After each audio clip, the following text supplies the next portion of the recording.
धोनी पर एक्शन, मोहम्मद रिजवान पर रहम क्यों? ये सवाल सोशल मीडिया पर आज पूछा जा रहा है और इस सवाल के पीछे अपनी एक वजह भी है।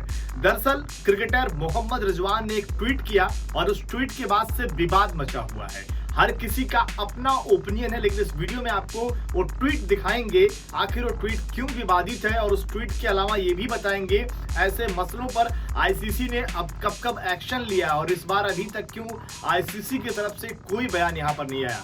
दरअसल इस वक्त अगर बात कर ली जाए, भारत में वर्ल्ड कप चल रहा है और अगर बात कर ली जाए दूसरी जगहों पर, तो इस वक्त इजराइल और गाबा आपस में आमने सामने आ गए हैं। बीती रात पाकिस्तान ने मुकाबला जीता, श्रीलंका को हराकर शानदार पारी रही मोहम्मद रिजवान की। वहां पर उन्होंने इस मुकाबले को लेकर अपने बयान भी दिए, लेकिन अब से थोड़ी देर बाद यानी कि मुकाबले के एक दिन बाद वो ट्वीट करते हैं और उस जीत को समर्पित करते हैं गाबा के लिए।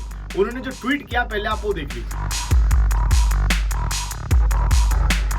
मोहम्मद रिजवान ट्वीट करते हैं कि ये जीत जो है उनके भाई और बहनों के लिए, गाबा के लिए दुआ मांगती हुई। उसके अलावा वो आगे लिखते हैं कि जो मुकाबला है इसमें सभी ने जिस तरीके से मैंने कंट्रीब्यूट किया इसके लिए ये अच्छा लगा और साथ ही सभी टीम को उन्होंने क्रेडिट दिया और साफ तौर पर अब्दुल्ला शफीक और हसन अली को लेकर भी। लेकिन ये गाबा को दिया गया उनका ट्वीट अपने आप में क्यों विवादित है, ये आपको बताने की जरूरत है। दरअसल आईसीसी का नियम कहता है कि जब आप इस तरीके का कोई मुकाबला खेल रहे हैं, क्योंकि जब आप आईसीसी के तहत या कोई भी मुकाबला खेल रहे हैं तो आपको इन नियमों से बचना होता है कि आप धार्मिक, पॉलिटिकल, नस्लीय ऐसी टिप्पणियां नहीं कर सकते। लेकिन यहाँ पर अगर देखा जाए तो एक पॉलिटिकल कमेंट यहाँ पर आया है रिजवान की तरफ से, जो ऐसे लगातार कमेंट करते भी रहते हैं, पर इस तरीके का दो देशों के बीच के युद्ध में ये अपनी तरफ से अगर आप देखें वहां पर बयान रख रहे हैं और आईसीसी का अभी तक कोई एक्शन भी नहीं आया, जो अपने आप में सवाल खड़े करते हैं। क्योंकि इससे पहले अगर बात करी जाए, इससे पहले आईसीसी ने ऐसे मसलों पर एक्शन लिया है। एग्जाम्पल बताते हैं आपको, ये तस्वीर देखिए एमएस धोनी की है 2019 के वर्ल्ड कप की। साउथ अफ्रीका के खिलाफ एमएस धोनी मुकाबला खेलने उतरते हैं, लेकिन वो जो ग्लव्स पहने होते हैं उस पर बलिदान का बैज लगा होता है और इसको लेकर आईसीसी ने, जो कि अगर बात कर ली जाए, शिकायत की, उनका बैज हटवा दिया कि आप इस तरीके से, जो आईसीसी का नियम करता है कि जो आप ग्लव्स पहनते हो, बल्ला पहनते हो, क्या क्या उसमें नियम है, सारे नियम उन्होंने समझा दिए कि आप इसको नहीं पहन सकते।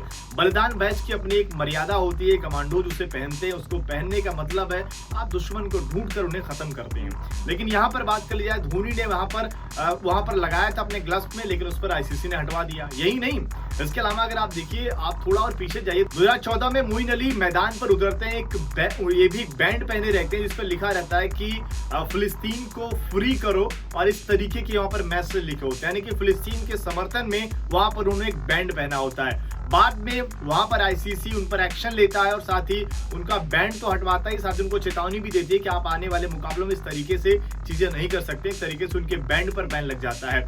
लेकिन ये तमाम चीजें हुई, लेकिन अभी के मामले में मोहम्मद रिजवान का जो ट्वीट है, विवादित ट्वीट पर आईसीसी की तरफ से कोई बयान नहीं आया है, क्योंकि आईसीसी के तहत ही अगर आप देखें वर्ल्ड कप का आयोजन हो रहा है, तो ऐसे में ये मान के चलिए कि ऐसे मुद्दों पर भी एक्शन होना चाहिए। अब ये रिजवान का जो कमेंट भी है, ये देखिए ऐसा लग रहा है कि एक दिन बाद आने का मतलब है कि लग रहा है कि रिजवान का ये सोची समझी रणनीति है, या लोगों का ध्यान खींचना उधर है, या फिर उनसे किसी ने करवाया है। ये भी अपने आप में सवाल है। देखते हैं इस मुद्दे पर आगे क्या कुछ होता है, लेकिन आपका ओपिनियन भी जानना बहुत जरूरी है कि आपके हिसाब से क्या लगता है, ऐसे मुद्दों पर खिलाड़ी का इस तरीके का बयान देना कितना जायज है। कमेंट करके जरूर बताएं। फिलहाल आपने ये वीडियो देखा, आपका बहुत बहुत धन्यवाद।